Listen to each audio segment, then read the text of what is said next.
de One Piece. Un chapitre que j'ai beaucoup plus apprécié que le 1089. Néanmoins, avant de commencer cette critique et de rentrer dans le chapitre, petit aparté pour vous parler de ce que je vous avais dit et faire écho à ce que j'avais dit dans la critique analyse du 1089 en vous parlant du fait qu'Oda avait ellipsé des combats qui auraient pu être vraiment cool, même si ça n'avait été qu'une seule petite case pour nous montrer un moment du combat, c'est les Séraphins face aux Mugi, face aux Sipi, face à ces duos improbables. Et Oda là, ne met pas le flashback. Moi, c'est ce que je disais dans la 1089 que ce qui me faisait chier, c'est toutes ces pages pour apprendre qu'à Fushia ils pourront pas aller à la pêche, que les traves ils vont plus pouvoir courir sur la plage, dont j'en ai rien à foutre, hein, vraiment. Et j'avais dit, ben voilà, la seule possibilité, c'est qu'ils nous le mettent en flashback. Et ils décident de pas nous le mettre en flashback. Donc, il va encore une fois, Oda, nous ellipser des combats. Et je trouve ça dommage parce que il pourrait nous donner un peu de fanservice sur ce côté-là. C'est-à-dire que c'est pas grand-chose de dessiner parfois, Oda, juste une petite case avec un échange de coups. Si tu veux pas nous dessiner le combat, parce que on sait bien qu'Oda, sa priorité dans son œuvre, c'est clairement pas les combats. Sa priorité, c'est nous raconter une belle histoire avec de belles énigmes, une belle aventure. Mais quand même, des fois, un petit peu de poulet là, comme ça, comme dirait l'expression. Pour nous faire kiffer avec, tu vois, on aurait tous kiffé voir une case Lucci, Luffy contre les Séraphins, tu vois, Kaku, Zoro, on aurait tous kiffé. Même sans avoir le combat, on aurait été en mode, bah, c'est incroyable. Et l'animé aurait pu compléter. Et il nous l'ellipse et je trouve ça vraiment dommage. Voilà, donc c'est pour faire un écho à la critique analyse que je vous avais fait pour le 1089. Néanmoins, ce chapitre 1090, il est très bon. Et on va commencer tout de suite par parler de l'insouciance de Luffy et plus particulièrement de son immaturité qui me saoule un peu pour être honnête. Dans ce début de chapitre, on va avoir toute cette phase, tout simplement avec Luffy qui prend un Dendenmushi, tout simplement celui qu'utilisait York, et qui va donc discuter un petit peu avec les doyens. Et on va voir qu'il va émettre un ordre. Il va tout simplement dire, voilà, si vous voulez qu'elle survive, si vous voulez qu'elle vive, moi je suis pas un mec, un pote, je suis un pirate, si vous voulez qu'elle vive, alors en plus je suis pas n'importe quel pirate, je suis celui qui veut devenir le roi des pirates, mais si vous voulez qu'elle vive, celle de York, eh bien, il faut absolument que vous vous barrez là, tout le monde. Et oui, je suis un allié du Dr Vegapunk, donc j'assume qui je suis, j'assume qui je veux devenir être, j'assume avec qui je suis allié et je vous donne un ordre. Alors j'ai trouvé ça cool parce que ça montre un peu ce côté je suis sûr de moi, ce qui fait plaisir, mais d'un autre côté, eh bien, je suis plutôt d'accord avec la réaction qu'on voit de Nami, de Robin, etc. qui lui disent tais-toi Luffy, tais-toi, tu n'as pas besoin de le parler, ou de dire autant. C'est-à-dire que Vegapunk est allié avec toi, qu'est-ce qu'ils s'en foutent? Qu'est-ce qu'ils s'en foutent? Dans tous les cas, ils ne diront pas aux yeux du monde, le gouvernement mondial ne fera pas fuiter que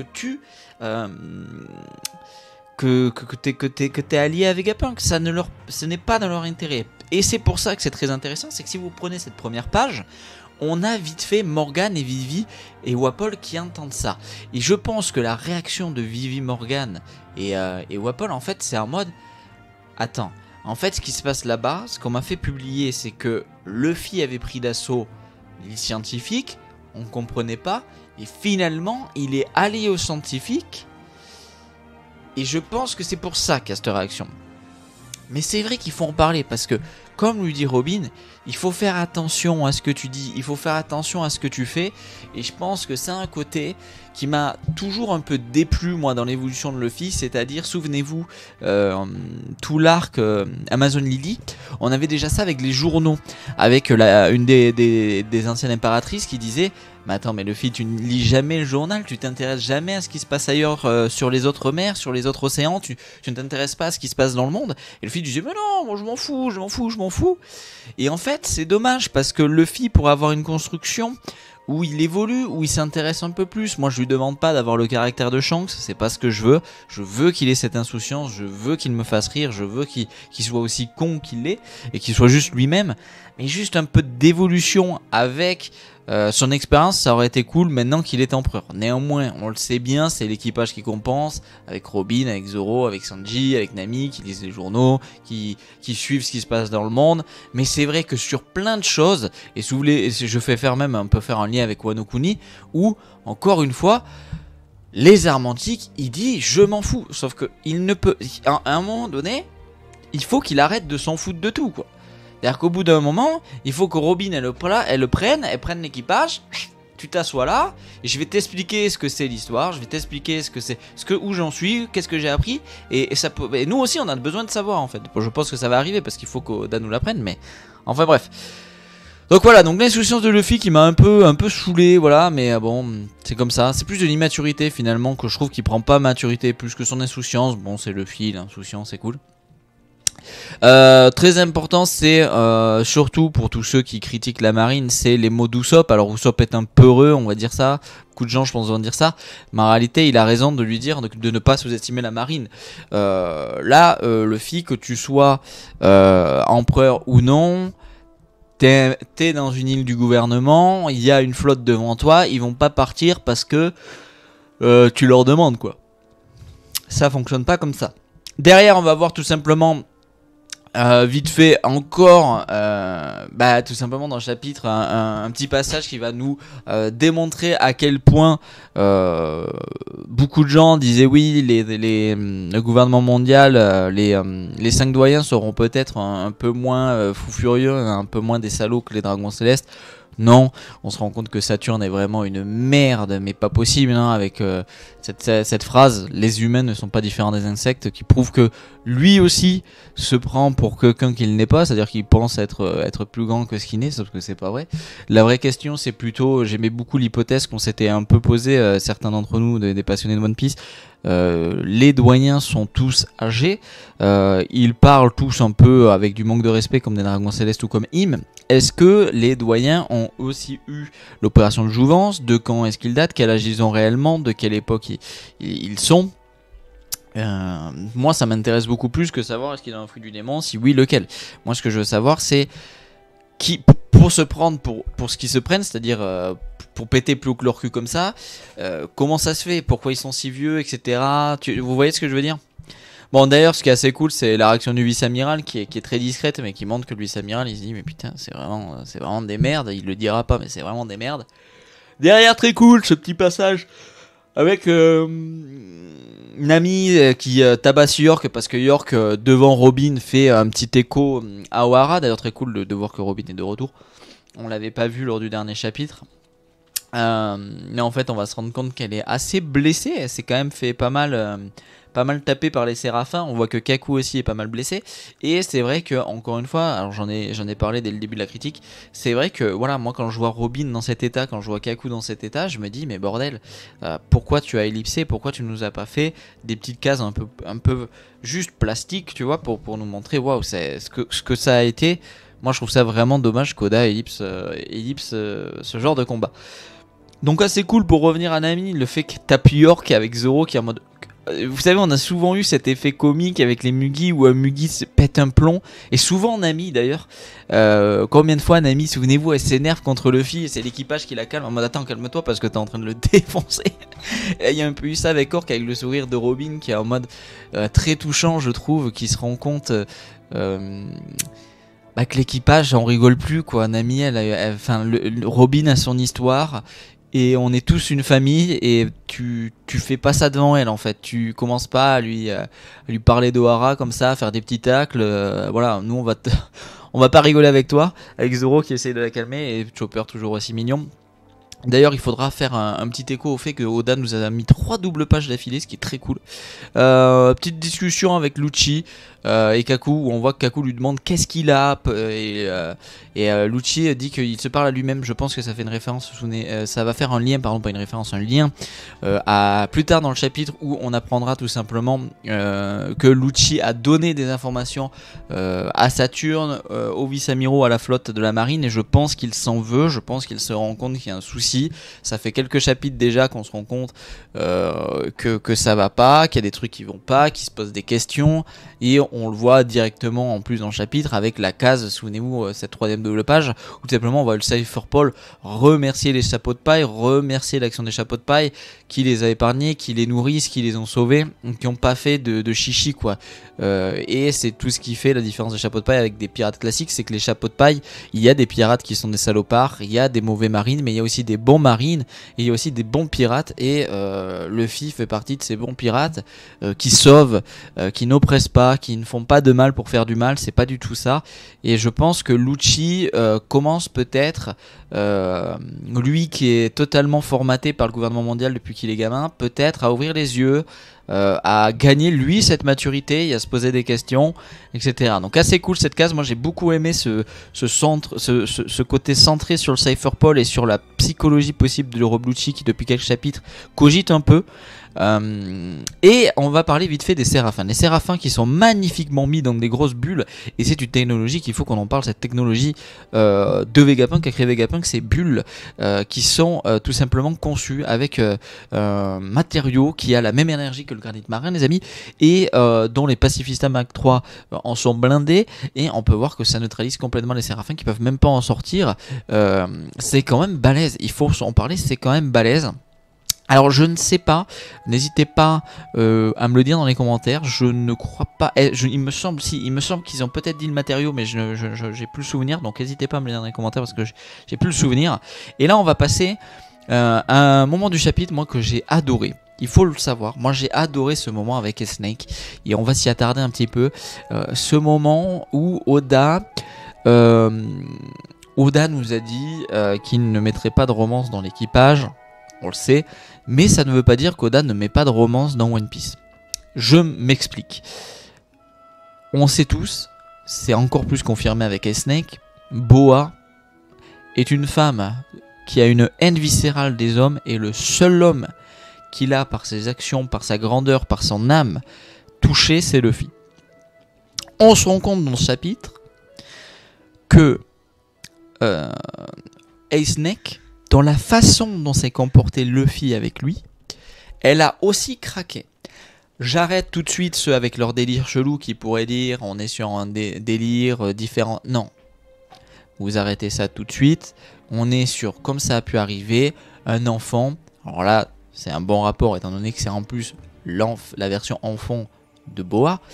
Mais c'est déjà arrivé que quand vous avez 8 ans, vous voyez un enfant de 12 ans et vous dites il est trop mimi, et vous craquez un peu dessus dans le côté mignon, pas dans le côté il faut absolument que les gens arrêtent. Et j'ai pu le voir sur les réseaux et ça m'horrifie, les gens qui ne comprennent pas la mignonnerie qu'on peut avoir comme sentiment en étant enfant, de cette amourette, alors qu'en réalité il n'y a rien. Mais ce qui est cool là, c'est plutôt le parallèle, et surtout que on va voir que Vegapunk va tout simplement avec Jinbei, qui d'ailleurs, souvenez-vous, Jinbei, c'est pas pour rien que c'est Jinbei qui dit ça, les amis, c'est tout simplement que Jinbei est celui qui a sauvé Luffy post-Marineford. Souvenez-vous-en, c'est celui qui le sauve d'Akainu, c'est celui qui presque donne sa vie pour lui, c'est celui qui va le réveiller après son traumatisme psychologique sur Amazon Lily. Donc il sait que Boa, il connaît cette relation, lui il le sait particulièrement que Boa elle craque sur Luffy, et en fait on voit que Vegapunk se pose une question et se dit mais c'est quand même drôle que c'est une information qui serait les sentiments, cet amour, cette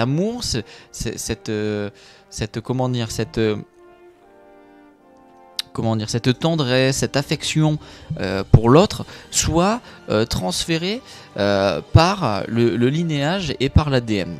Et moi je veux faire un parallèle, les amis, avec Marineford, dont j'en ai un peu parlé déjà avec Jinbei, mais surtout avec des mots que disait Mihawk, où Mihawk disait Luffy a le plus grand pouvoir, c'est de réunir les gens autour de lui.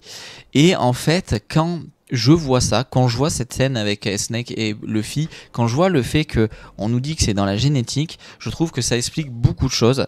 On sait que les fruits du démon, n'oublions pas, on sait que les fruits du démon altèrent un peu, s'imprègnent de la génétique, se mixent à la génétique.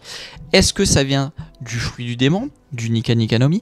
Est-ce que ça vient uniquement de Luffy? Est-ce que ça vient de ce côté de Joy Boy? Des questions qui se posent. Est-ce que du coup ce pouvoir de réunir tout le monde ne vient pas, dont nous parlait Mihawk, ne vient pas génétiquement de l'influence du Nika Nika no Mi et de Joy Boy? C'est une question que je me pose. Dites-moi dans les commentaires qu'est-ce que vous pensez de cette petite hypothèse que je vous mets là. Mais c'est vrai que moi cette case, moi ce côté mignon avec Luffy qui enfant ou pas, tu es Hancock, et c'est toute son insouciance, c'est tout ce côté mignon de Luffy qui non tu es Hancock juste enfant, donc je te parle comme je te parlerai avec tout le monde, tu vas sauver mes amis, et Hancock qui par son insolence à Luffy, elle aussi, pouf, craque. Je trouve ça trop mignon, et avec ce petit côté comique, on le voit une page après où elle dit mais attends, tu as dit que tu m'aimais, et c'est tout ce côté enfant qui un garçon plus grand que moi il m'aime, vous croyez, alors que pas du tout quoi. Mais c'est le côté mignon, et c'est un peu triste d'ailleurs que des gens fassent des dérives de ça, ou des gens ne comprennent plus ce côté là, alors que franchement moi j'ai grandi dans les années 90 et c'était totalement normal, pas totalement normal le côté pédophile, non, totalement normal de voir des enfants être tout gênés avec des garçons ou des filles plus grandes, et avoir cette amourette qui n'existe pas, mais ce côté affectueux, enfin voilà, moi ça m'a pas du tout choqué. Par contre, ce qui m'a choqué, par contre, c'est vrai, c'est les gens bizarres qui étaient en mode, qui pensaient des trucs bizarres. Vous êtes chelou, par contre. Donc vraiment cool ce côté génétique, ce côté les clones prennent aussi là par le facteur de linéage, et ce côté, comme je vous dis, référence à Miwok, à ce pouvoir de réunir tout le monde, et surtout fruit du démon ADN, ce mix Joy Boy pouvoir, etc., qui arriverait à même si je pense que par rapport à Boa, c'est uniquement Luffy qui par lui-même y arrive, parce que Luffy est beaucoup trop mignon, et que c'est totalement l'opposé de la figure des hommes qu'elle a vécu en tant qu'esclave, etc., et que il y avait que lui pour calmer sa haine des hommes, il y avait que lui de toute façon. Bon, derrière, tout simplement, York a piraté, on voit le frontière d'homme, et elle va un peu se moquer, tout ça, et parler du fait qu'elle a mis un mot de passe. Donc Oda, assez cool, nous traite du sujet des cyberattaques, un peu du fait de la sécurité sur Internet, sur tout ça, sur les réseaux, sur le monde d'aujourd'hui qui est très digital. Moi, je trouve ça assez cool. C'est encore une fois un sujet qui est traité par One Piece. Je l'ai combien de fois dit que c'était une chose que j'adorais dans l'œuvre de One Piece, c'est le fait que beaucoup de sujets sont traités par Oda. En profondeur ou non, mais c'est quand même cool de voir que là il traite beaucoup de ça. On a encore un petit effet comique avec Sanji, avec Stussy. Et d'ailleurs, juste pour rebondir 2 secondes, je rebondis 2 secondes sur je refais un retour en arrière sur les sentiments de l'amour. Pour ceux qui des fois pensent qu'il n'y a pas de romance dans One Piece, c'est pas vrai. C'est-à-dire que par exemple Boa est amoureux de Luffy, c'est pas réciproque, mais voilà. On a Sanji qui a une relation très particulière avec Pudding qui se termine, souvenez-vous, avec Whole Cake, où Pudding est complètement en pleurs parce qu'elle a enlevé ce côté amour de Sanji pour qu'il puisse partir sans se retourner. On a Koala Sabo qui a une relation particulière. On a Makino qui a un enfant, sûrement de Shanks, on va savoir.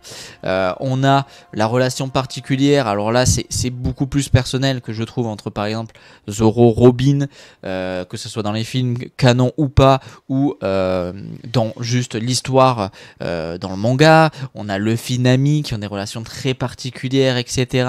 On a plein de relations plus ou moins assumées d'amour ou particulières dans la profondeur de l'amitié ou de l'amour. Voilà. Derrière les amis, on va tout simplement parler d'un truc qui m'a pas mal fait kiffer, c'est tout simplement le fait que Oda a l'air de nous mettre en place le fait que les Mugi vont se diriger vers Elbaf, ce qui m'a fait kiffer.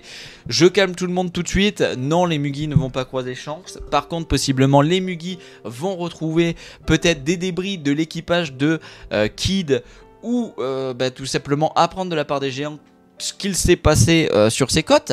Mais non, moi ce que je veux surtout vous dire, c'est qu'au lieu de penser à Shanks, pensez surtout au fait que notre cher Robin déjà va retrouver sûrement Aguardi Saoro, apprendre beaucoup de choses, retrouver le trésor d'Ohara qui va être un moment très émouvant. J'ai très très hâte pour elle. Et Usopp quoi, notre cher dieu Usopp, notre cher et magnifique god Usopp qui va enfin peut-être réaliser son rêve. Putain, c'est un peu l'émotion parce que ça fait des années, alors moi ça fait plus de 15 ans que je suis dans One Piece, et je me rappelle de Dory et Brogy, je me rappelle des mots d'Usopp, de cette passion de devenir un grand guerrier des mers, et aujourd'hui c'est un membre de l'équipage d'un empereur, d'un des plus grands pirates de l'histoire et de l'univers de One Piece, et il va y arriver. Et c'est trop cool parce qu'on a eu des hauts et des bas pour ce personnage. Souvenez-vous Water 7, souvenez-vous le Merry, ce combat contre Luffy, cette amitié, cette fraternité qui existe avec la douleur qu'avait Usopp à la perte de Ace pour Luffy, etc. Enfin, On est sur une construction de personnage que j'adore, et j'adore la petite phrase en mode on rêve de l'île aux géants depuis tellement longtemps, même la chanson derrière qui reprend la chanson qu'ils avaient déjà à l'époque, etc. Enfin c'est génial.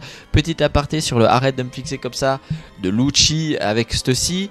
On voit que Stussy a accepté le café de Sanji. Est-ce que c'est à propos de ça? J'ai vu beaucoup de gens penser que Lucci fait la gueule parce que tout simplement Stussy les a endormis, ce qui est possible. Lucci un petit peu rancunier, moi ça me ferait beaucoup rire. Voilà, je vais quand même calmer tout de suite l'hypothèse. On sait, on va en parler maintenant, je vais en parler maintenant. Oui, effectivement, il y a quelques chapitres, ça remonte un peu parce qu'on a eu cette ellipse avec tous ces bons chapitres où on n'était pas sur Egghead. Effectivement, Oda nous avait laissé avec un navire de Barbe Noire qui arrivait sur Egghead, ou du moins à côté d'Egghead. Je tiens à préciser tout de suite, il est impossible, je pense qu'il est impossible pour que ce soit une petite référence au fait que possiblement Stussy soit Katarina Devon camouflée et grimée en Stussy.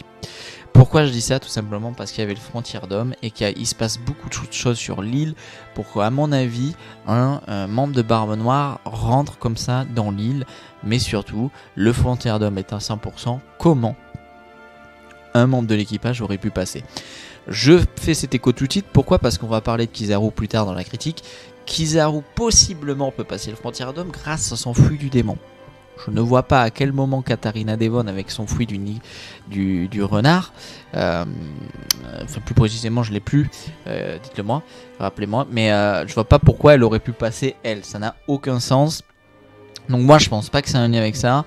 Je pense que on va avoir plus tard une explication de qui est là, et si c'est Katarina Devon, moi je trouve que le côté théorie en mode oui elle a pris l'apparence de ceci ou de Robin pour tout simplement ensuite grimper sur le bateau et être un infiltré, je trouve que ça n'a pas de sens. Je trouve que ça fait pas bon lien. En plus ça voudrait dire qu'elle aurait réussi à s'infiltrer dans le Frontier d'Homme, que derrière à s'infiltrer au milieu d'un combat de Mugi contre Séraphin, de Sippy Mugi contre Séraphin. Enfin, ça colle pas. Moi, je trouve que ça colle pas. Donc voilà, mon avis sur cette hypothèse. J'ai vu beaucoup de gens sur les réseaux en parler vite fait. Voilà, moi je trouve que c'est très farfelu et que c'est un peu une connerie. Donc on va voir tout ce plan de Vegapunk avec les Mugi qui expliquent comment on va se barrer, etc. Le plan, prendre le Sunny, le fait que ça parle entre Franky et Vegapunk, que le Sunny, pardon pas le Mary, le Sunny avec le coup de burst pour voler 1 km dans les airs grâce à Cola et tout, assez cool cet aspect. Franky et Vegapunk qui parlent de technologie, peut-être que Vegapunk va se rendre compte que Franky est un très grand technicien, est-ce qu'on peut dire ça comme ça, ou charpentier surtout, donc assez cool. Derrière on a encore cet aspect très cool de l'humour de One Piece avec York qui dit bah je vous donnerai pas le mot de passe, et Vegapunk et les autres qui sont en mode on y va. D'ailleurs petite mention Nora parce que j'en ai pas parlé jusque là, pour en parler maintenant, on a la confirmation que tout simplement il y a des Vegapunk qui sont morts et que les cases que nous avait dessinées Oda n'étaient pas là pour ça. Shaka est mort du coup de ce tir dans la tête qu'il avait eu. Rappelez-vous cette page extrêmement violente lors de ce chapitre. Pythagore est mort aussi. Donc 2 Vegapunk sont morts, qui étaient, même si c'est des clones, des personnes à part entière. Donc c'est 2 morts, et j'ai une petite pensée encore une fois pour tous les bandeurs de morts qui nous cassent les couilles, mais je pense que je le dis assez souvent dans mes critiques, vous avez l'habitude. Edison en très mauvais état, mais voilà, je voulais faire une référence parce que là on est sur le côté comique avec les Vegapunk qui essayent de pirater York derrière. Petite pensée pour ces 2 Vegapunk qui sont partis trop tôt. F dans le chat. Ah oui, on n'est pas sur Twitch, on est sur YouTube. F dans les commentaires. Les amis, derrière, par contre, très très bizarre, c'est ce côté... les réflexions de Bonnie sur Sanji. Mais en fait, qui sont pas bizarres, je dis de la merde. Parce qu'en fait, il faut se rendre compte que Bonnie, c'est tout simplement une Luffy sur pattes. C'est Luffy au féminin au niveau de la bouffe. Et à quel moment ça vous surprend qu'elle dise en tant que gloutonne, Bonnie la gloutonne, qui bouffe comme Luffy, qu'elle dise putain mais c'est un délire, Sanji il est trop fort. il est habile en cuisine, et en plus il se bat bien, putain c'est un grand homme. Moi je trouve ça cool, Alors des gens ont encore dit ouais mais peut-être que c'est Katarina Devon, c'est bizarre qu'elle dit ça. Moi je trouve pas du tout que ça soit bizarre. C'est, il faut pas oublier qu'on a la confirmation au chapitre dernier que, enfin même dans le chapitre, c'est qu'on a la confirmation que Bonnie a pleuré pendant très très longtemps après avoir eu les souvenirs de son père. Ça ne m'étonnerait pas que Shanji ait essayé de la réconforter. C'est quelqu'un qui a énormément un grand cœur malgré le fait que ça soit un charreau. Mais voilà, moi je suis pas choqué, c'est une des ailes du futur roi des pirates, donc elles disent qu'ils se feront en bagarre, ça me choque pas, sachant qu'il y a eu le combat contre les Séraphins, peut-être qu'elle a eu pris parti au combat de celui de Sanji, ou vu le combat de Sanji, et donc ça fait référence à cela. Il y a eu l'habilité en cuisine, je pense qu'on est tous d'accord pour dire à quel point ce bon vieux Sanji est le plus grand cuisinier de tous les temps. Et puis voilà, c'est peut-être un grand homme aussi, parce que ils ont après faire connaissance, ou ce qu'il a fait pour elle, va savoir. Mais moi ça m'a pas choqué. Maintenant c'est vrai que un peu surprenant ce genre de réflexion. Assez cool, Lilith qui tout simplement dit, moi ça m'a fait vraiment plaisir, c'est le fait qu'elle dise bah, je vais être honnête avec vous, je suis jamais parti auparavant à l'aventure, j'ai jamais quitté l'île, donc ça me fait plaisir, avec ce petit cœur en mode merci, on va découvrir l'aventure, on va découvrir autre chose. Ça m'a fait beaucoup plaisir. Derrière, on arrive à ce que je vous disais, les dernières pages, on est qu'au milieu du chapitre finalement, hein, de cette critique qui est assez longue. Ça fait longtemps que je vous ai pas fait une critique aussi longue. Rob Lucci a donc appelé comme je disais, Kizaru, Saturne, etc. et a donné des informations sur la situation. Je tiens à dire tout de même, je pense que, comme je vous disais au tout début du chapitre, quand Lucci se pose des questions et se parle à lui-même, à mon avis, il se demande s'il a bien fait. On le voit que je pense qu'il sait que Saturne et qu'il se rend compte que c'est un peu des merdes. Donc voilà.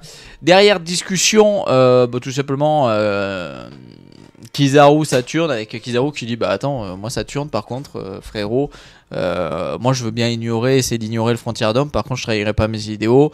Il y a un mec qui est proche de moi qui va défendre le truc, je le face, je fonce pas là où tu veux. D'abord je dois être honorable, je combattrai ce mec. Assez cool, ça met un peu en place une bonne mentalité à Kizaru.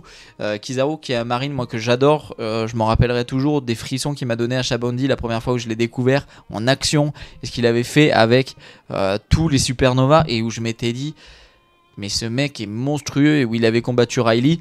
Donc assez cool de le voir, voilà, de le voir être honorable, de le voir être quelqu'un avec des idéaux, et ne pas les froisser, ne pas les cracher sur ses idéaux. J'ai trouvé ça assez cool, sachant qu'on sait par exemple que Garp n'est pas devenu amiral parce qu'il voulait juste pas être à la botte de ces connards là, des doyens, des dragons célestes et tout. Donc voir Kizaru, lui qui s'est plié à ces mecs là, dire quand même bon écoutez, moi j'ai des idéaux, il y a un mec qui est proche de moi, c'est Sentomaru, je passerai pas à côté. Je trouve ça assez cool. Petite remarque encore une fois, Rob Lucci quand il dit qu'il est intelligent et rusé, bon moi ça m'a pas surpris, on le sait très bien hein, qu'il est intelligent et rusé hein. Bon, derrière c'est la préparation au combat, c'est ce qui est rigolo, c'est qu'on a ce côté Luffy qui rebondit plein de rire en parlant des soldats des îles Célestes, et à côté on a la marine qui se prépare à l'attaque avec les vice-amiraux etc. Et le fait que finalement, non, malgré le fait que Kizaru émette et dise, et il a raison, que en combattant de front comme ça et en rattaquant l'île, il va y avoir, il va y avoir des pertes pour la marine, que ce soit les Séraphins possiblement, les Seabeasts, que ce soit les Mark III, etc. Il va y avoir des pertes de la marine, les bateaux, etc. Enfin bon. Kizaru entre en action, assez cool, on voit qu'il utilise le Yata no Kagami, son fruit du démon. Il fait référence à Shabondi, ping, ping, ping, ping, ping. Il rebondit avec la lumière, ce qui est trop cool. Et on voit donc Sentomaru qui donne un dernier ordre au Mark III en disant Pacifista éliminer les ennemis. Donc les pacifistes, il comprend et donne l'ordre de faire feu aux pacifistas, aux cibistes. La guerre va de nouveau entrer en... la guerre va de nouveau... j'ai pas le mot, comment on pourrait dire ça? La guerre va de nouveau reprendre, va reprendre, la guerre va reprendre entre la protection de l'île Saint-Omaru et la marine. Et Saint-Omaru va affronter Tonton Kizaru j'aime bien Saint-Omaru qui dit ma défense est la plus forte du monde. LOL, on rigole bien avec Saint-Omaru.